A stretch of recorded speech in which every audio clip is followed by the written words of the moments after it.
Pat. It's Pat on Brands. Watch how you brand it, man. A pat on the back is a pat. Good evening, everyone. Welcome to yet another episode of the Pat on Brands Dialogues. As always, we bring out the big guns in the industry, These are people that have done some really amazing work in their lives and also in their careers.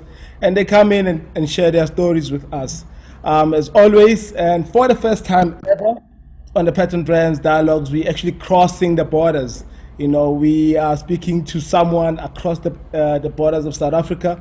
And it's something that I see as an achievement, or as a huge achievement, because when we started out last year, the focus was primarily South Africa. And if you can now reach out to the rest of the African continent, it really means a lot, and it shows the impact that we are making. And tonight wouldn't have been possible if it wasn't for Bogolo agreeing to be part of this dialogue. And it is really an honor, Bogolo, to have you on this platform. I don't know if I'm allowed to call you Honorable Bay as they call you back in Botswana. Is it something that's still a thing, or you past that stage? I'd like to think they call it behind my back. No one has really actually said it to me. Okay. My face. So no. Then not disrespect. Then I wouldn't go that direction. Thank you so much for agreeing to be part of this. Actually, how we do it here is that we don't normally read out people's biographies, because we see you guys as storytellers when you come on the platform.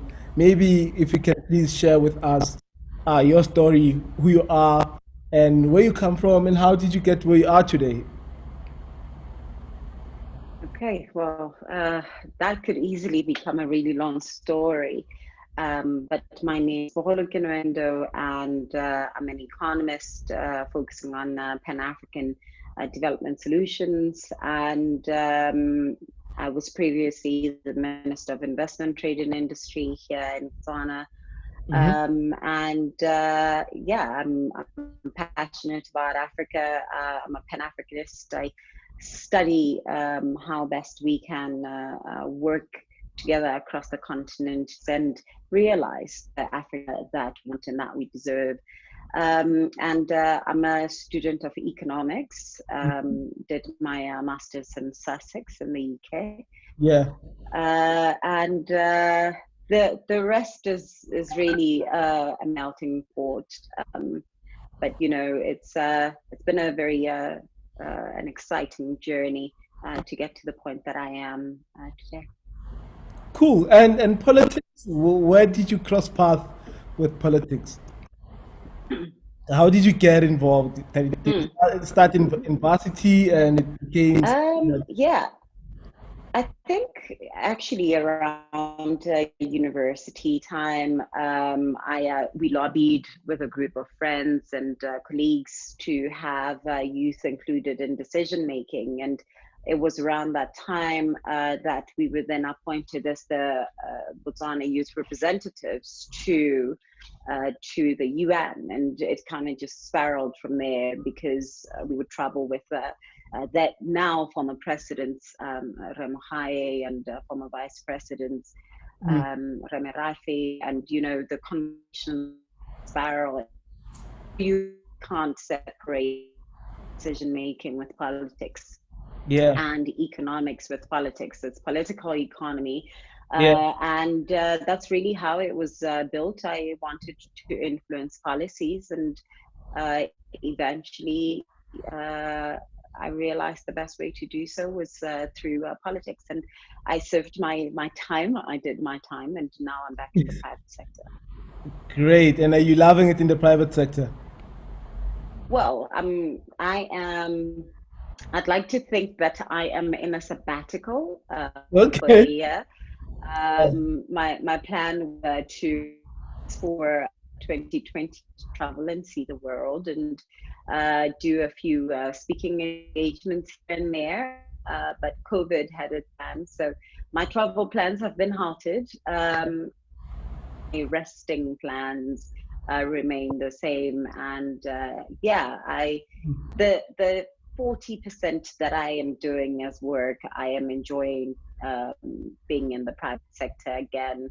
But during this COVID period, I've had a few governments reach out to me to help them think about a post-COVID economic recovery plan, and that has been a little exciting because I am in private sector, but I'm working on the public sector and actively trying to ensure that we create some resilient businesses and resilient communities. And that has been a very important piece of work for me, enough to sacrifice a little bit of my sabbatical. Yeah, actually, I saw a video going viral of you doing a bit of acting and raising awareness around washing hands and stuff. Yeah, that was just for fun. That was for fun. It's like an edutainment, you know. Yeah, We yes, don't take ourselves too serious in these parts of the world. yeah, yeah. And if you can, you know, if I can use my reach to share Mm. an important message and create awareness, then I would more than happy to do so. And so when Jamaica reached out to me, who's a really good comedian here in Yeah, yeah. Botswana, I didn't hesitate. Wow, fantastic. I was like, wow, I didn't, I always thought you were this serious lady, always with the posture and whatnot. And it was really fun to see the other side of you, you know? Well, the posture comes out where necessary. I see, I see. So let's talk about brands. Recently, Brand Africa announced the top 10, top 10 brands in Botswana. You know, we saw the likes of All Gassi. How are sort of local brands faring compared to international brands? Well, local brands are growing, which is Mhm. positive because it shows that the entrepreneurship space in itself is growing and becoming more conducive for locally made products. And we're seeing some of these brands becoming more and more popular, and some of them overtaking international or regional brands. Yeah, But there's still a lot that can be done to ensure that Botswana made products or established brands in Botswana become more competitive, both domestically and internationally. yeah. So All Gassi, I mean, I understand they also sponsor the national team in terms of football, the football national Yeah, they team. used to. Yeah, Or yeah, they used to. You the, know, it's so interesting because the ranking has caused such a big a debate here on whether or not yeah, on whether or not those brands are indeed the top brands in Botswana. But yeah, I think, as the methodology stated itself, I mean, you can obviously have very different approaches to how you want to rank what appears to be the best brand in a country. mm, But given the methodology that was used, you know, where I'm not particularly surprised by what we're seeing, because if you're asking people what is the topmost brand right now, what yeah, they think about is what they have potentially just seen or what they interact with on a daily basis. So it's not about maybe the mileage. Well, it's about the mileage of the brand, but it's not necessarily about what is hip and happening at this particular moment, but what yeah, people can relate to. So I wasn't particularly surprised with Orgasi, and then another controversial one was Choppies being the most yeah. admired brand on the Botswana Stock Exchange. But Mm, again, we can always argue on these things, but the methodology, as was done by Brand Africa, yeah, yeah, you can't really challenge that because which other Botswana listed entity is as frequently interacting with the populace and the masses other than Choppies? yeah. Interesting. I mean, you raised a good point that Botswana brands are sort of making strides and becoming competitive.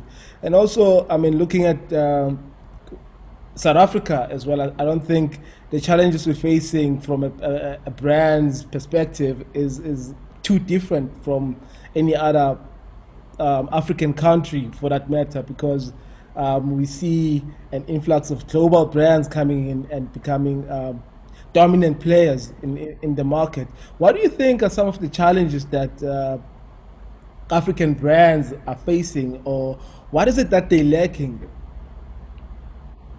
I think it's really interesting that you think South African problems are similar to the rest of Africa, which I completely beg to differ on, Yeah. because if you look at market penetration of South African brands in the rest of Mhm. Africa, it's very different to market penetration of Botswana brands in the rest of Africa, or even without even considering the African market, just say South Africa alone, that penetration for Botswana and Namibian Lesotho brand is very difficult, while a South African brand penetrating Botswana or any of these countries Yeah, has yeah, yeah. proven to be a lot easier. And some of them is because, you know, you have such a big market on your own that if one brand is successful in South Africa, then it would be easier to push it out in the rest of the continent, particularly if it is linked with some of the medias that are present in the rest of the continent, Yeah. for example, like multi-choice and so forth.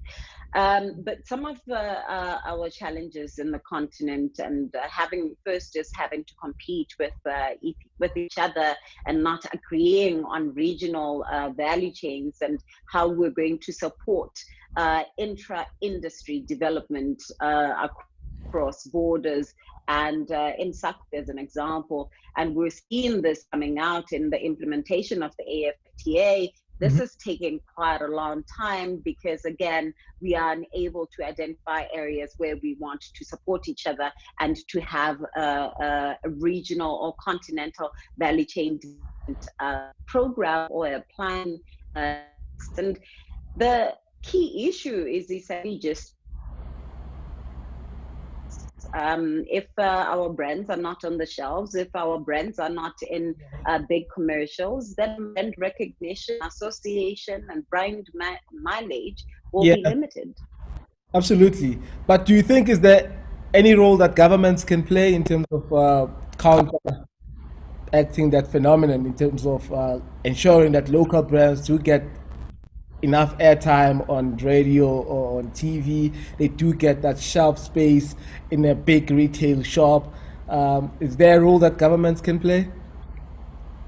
Oh, certainly. I mean, governments have a role to play when it comes to ensuring, first of all, that entrepreneurship is easy, that registering a business, doing business in the country is easy, and supporting locally produced products, whether it's services or it's goods.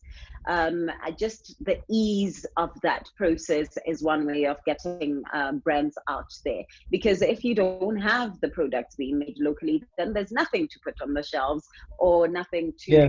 make big commercials about. So that is really the first step of it, doing reforms, doing business reforms, Mhm. and ensuring that there are enough incentives in place to encourage local productive capacity.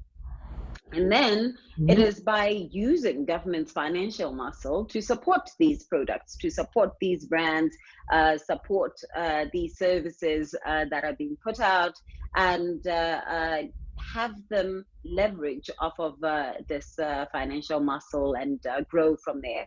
And I mean, we talked about this last week, that it's not just about governments, it's also about various institutions and the private sector itself. Mhm. That are we creating enough channels to have brands, local products being onboarded into the various value or supply. Hello, Bogolo.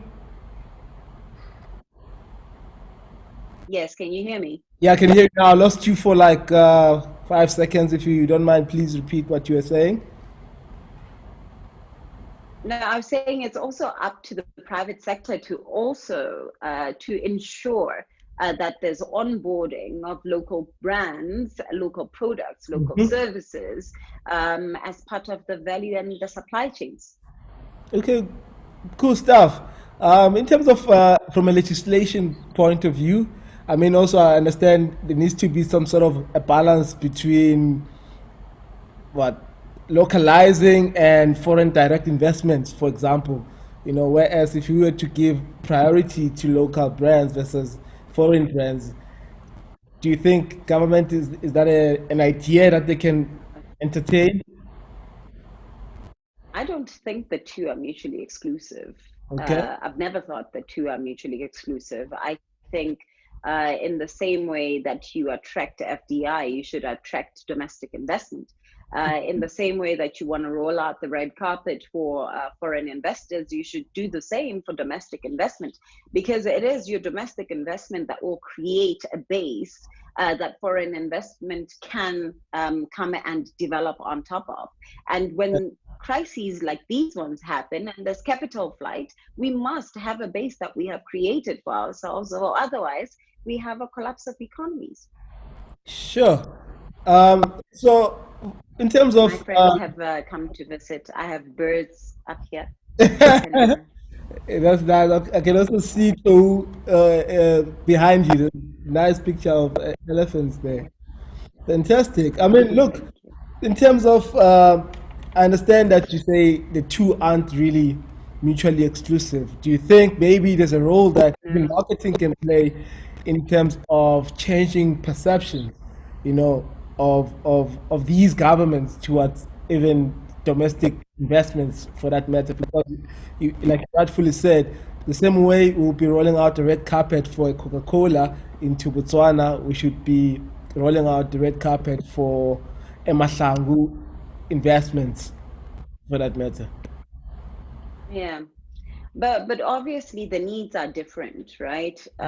Because foreign direct investment is already, in most cases, is quite established capital, and domestic manufacturing will be seeking investment. Now, what we need will be seeking capital. What we need to do is to ensure that those capital domestically are incentivized to support domestic manufacturing.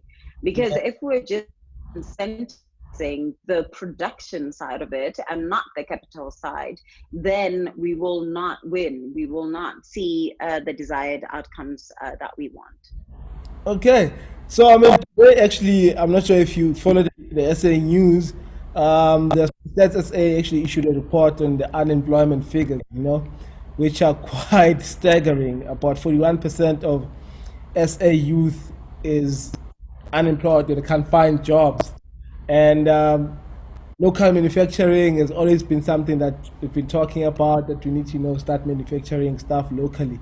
From this is now you wearing your economist hat. How can we tackle this problem? I know I'm putting I it on. mean, those figures are not surprising, particularly for this period. Any country, if you look at it, Yeah. unemployment figures would have skyrocketed, they would have increased. And it's because companies are struggling, and But there's also capital flight to yeah, places that are much more safer and can guarantee better rewards. Well, what were you saying? yeah, no, I'm saying these numbers are actually for Q1, way before lockdown started, or way before March 20, Um, Q 2020. Q1 Q1 includes March. It includes February, and Yeah, it's not a surprise. But you know it, there are also underlying structural issues that need to be attended. In South Africa, it's not just a matter of businesses are closing, but it's also just the lack of opportunities, right? Which that come with the history of the South African economies.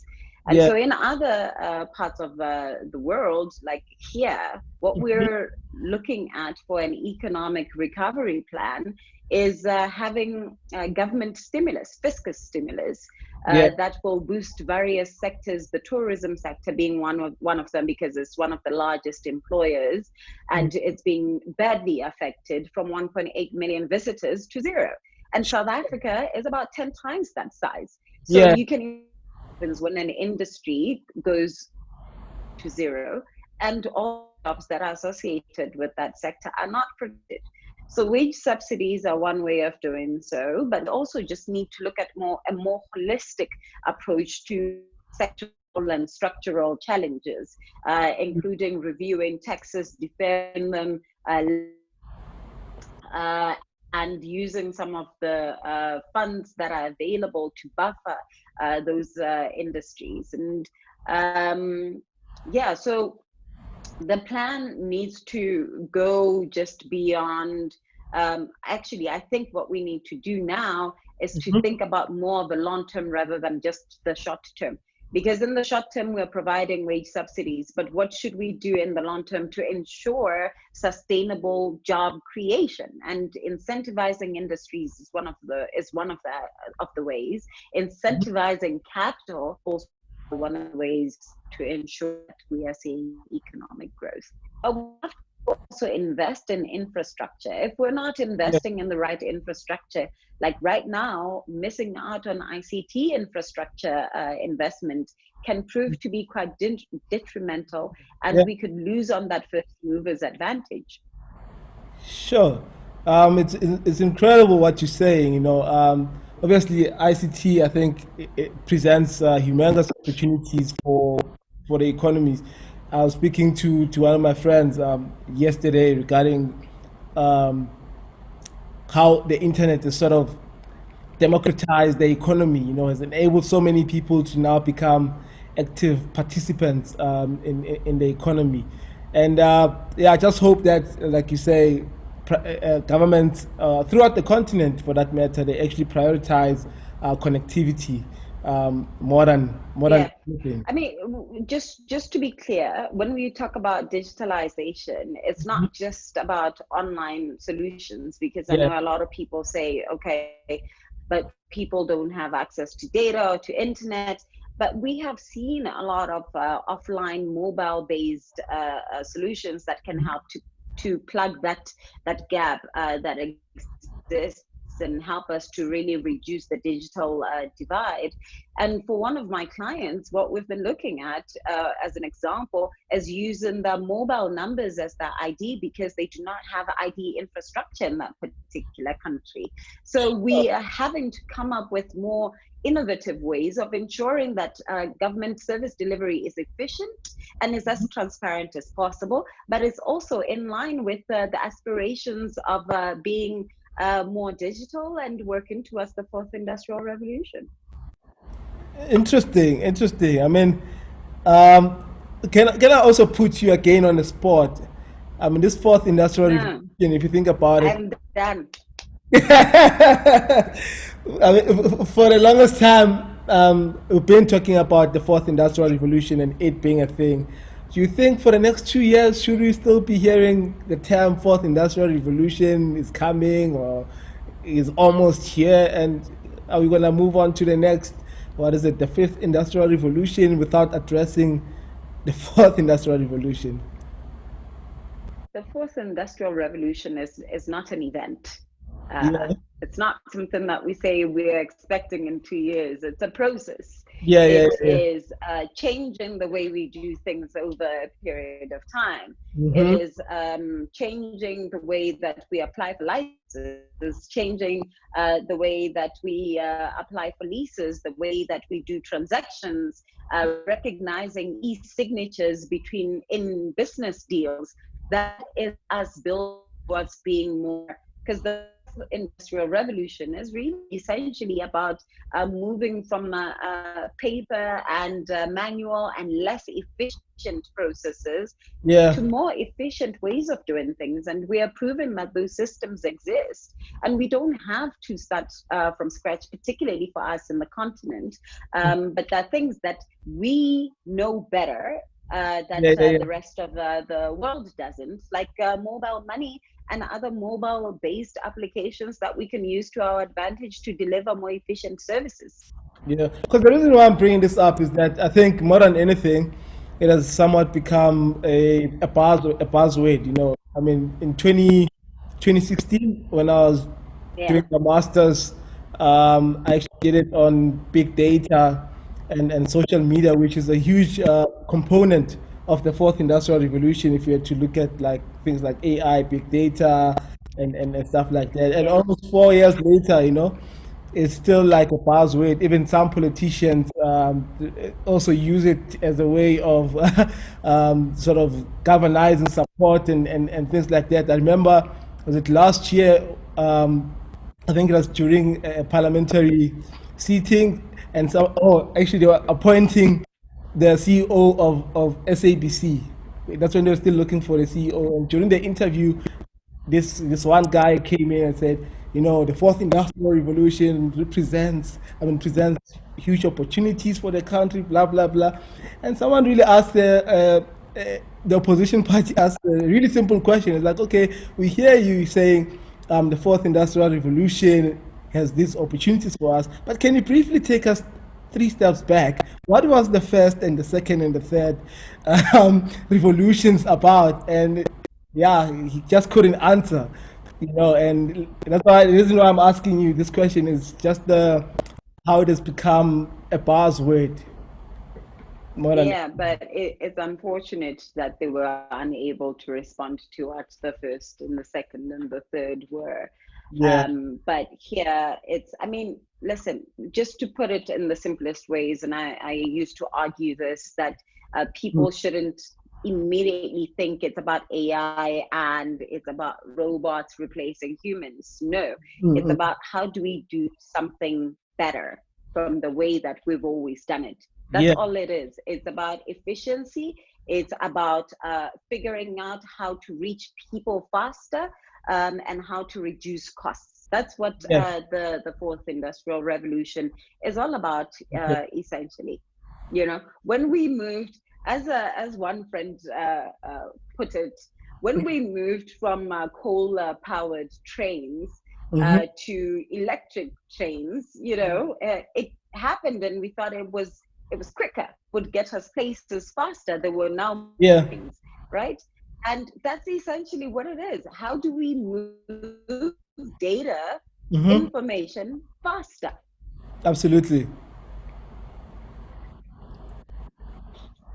Okay, cool stuff. amongst other things? I'm trying to oversimplify, but amongst other things. Yeah, no, look, I think those are some of the dynamics that we face, and I think it's important that we also need people like you who can simplify things and really make us understand, and not really take up, people in general who are not even clued up on these things telling us what they are. So, I mean, look, you've also been, I mean, you are involved in a lot with government and stuff like that. But my question is around now the youth, the role of the youth, and also in pushing the the African agenda forward, and also African brands um, specifically. Where do you think the youth fit in the whole ecosystem?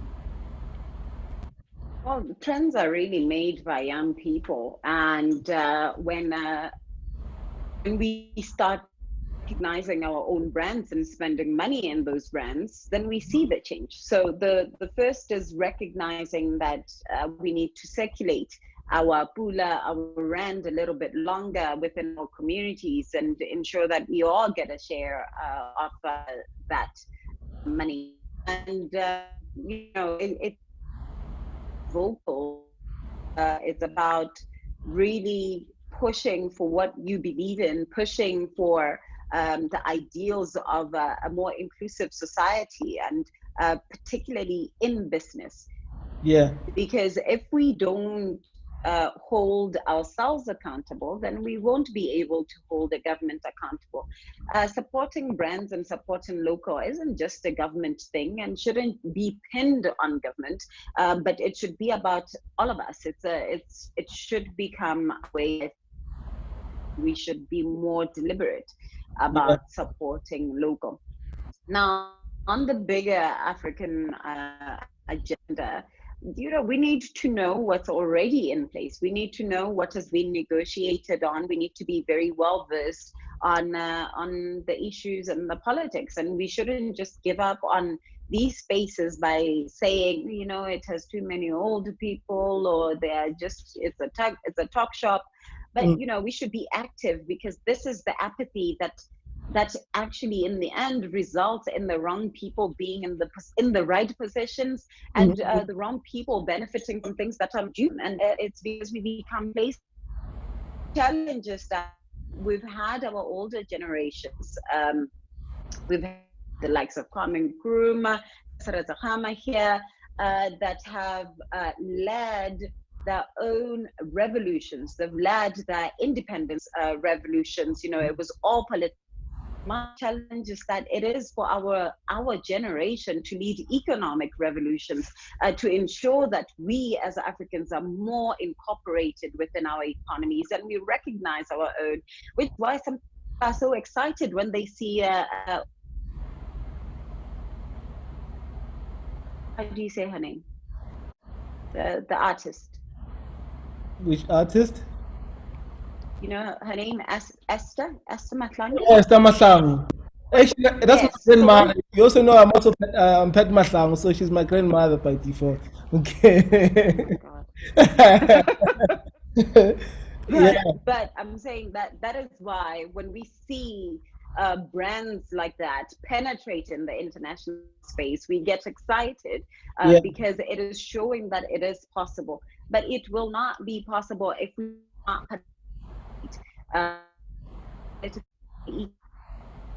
dialogues. Yeah. We will not be included in our own economies if we're not there to participate. Wow. So can you briefly sort of also try to simplify the intra-Africa trade? What is it? Is it a policy? I'm not an economist, so if you can just briefly explain what is it about and maybe how can possibly get involved. The African Free Trade Area, the African Continental Free Trade Area.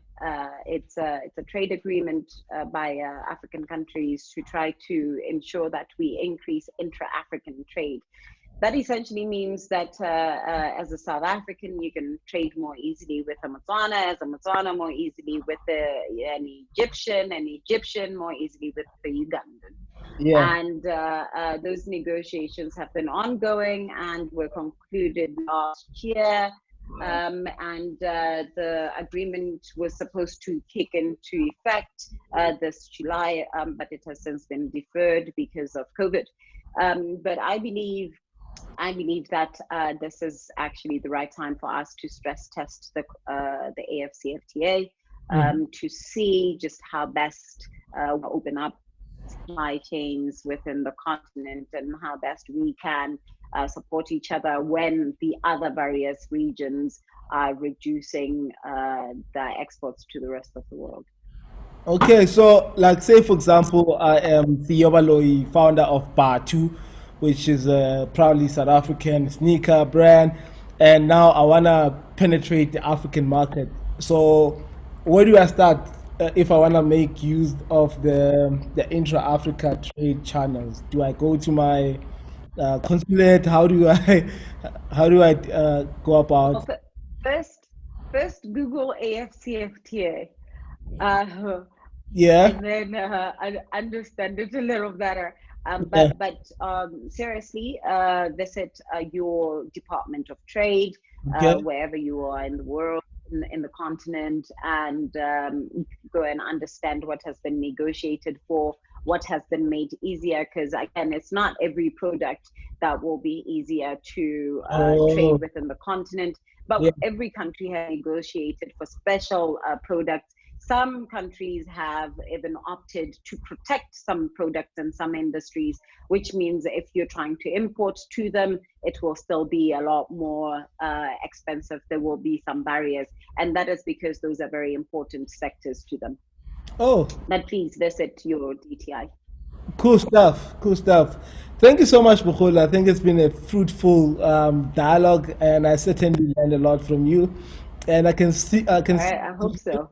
you still have that. How can I put it?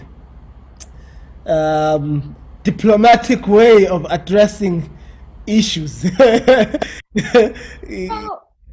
You know, I mean, I was groomed as a young diplomat when I was 17. So it's going to be a lot harder to get rid of the diplomat. But that said, it doesn't mean that I don't use my voice strongly and as aggressively where needed and when needed. But you know, when you're in government and when you deal with governments, you learn to get your point across more appropriately. As someone said it, we were negotiating. They said, "Yeah, you told that person to f off in the most nicest possible."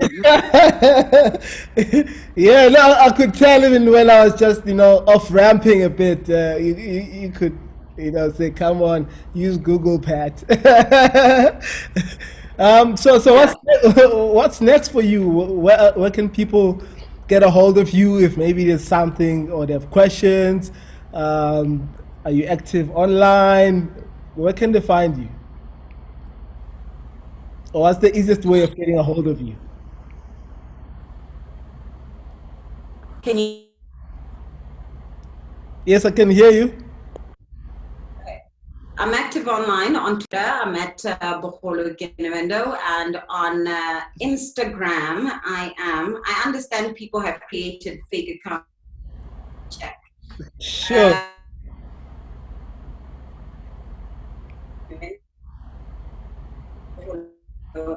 On Facebook is Bogolo Joy Kenewendo.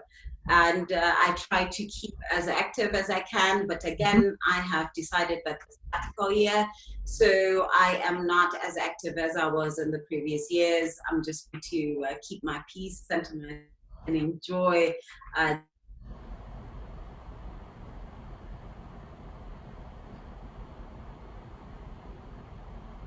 Hello, Bogolo. Yes, can you hear me? I can hear you now. You were saying you're keeping your joy, you're sticking to your name. Yeah, I'm keeping my peace and my sabbatical. Fantastic. Enjoy your sabbatical and all the best for the future. I certainly hope that one day our paths will cross and I'll get to meet you in person. And thank you once again for taking time and really dedicating it to this platform. It really means a lot to me, and I'm sure many other people that we're watching or are watching right now do appreciate your time. And we'll see you when lockdown is over. And thank you once again, and thanks to everyone that tuned in. This will be available on your podcast platforms, Apple Podcast, Google Podcast, SoundCloud, and Spotify. So if you want to catch it whilst you're on the go and you don't want to see visuals, this dialogue will be available there. And that's it for me, Pat Mahlangu. Please make sure that you follow at Pattern Brands to see who else will be on this platform. And my personal pages is Pat_Mahlangu. To Bogolo, ke go leboga go menagane. Bye-bye. Cheers. Pat. It's Pat on Brands.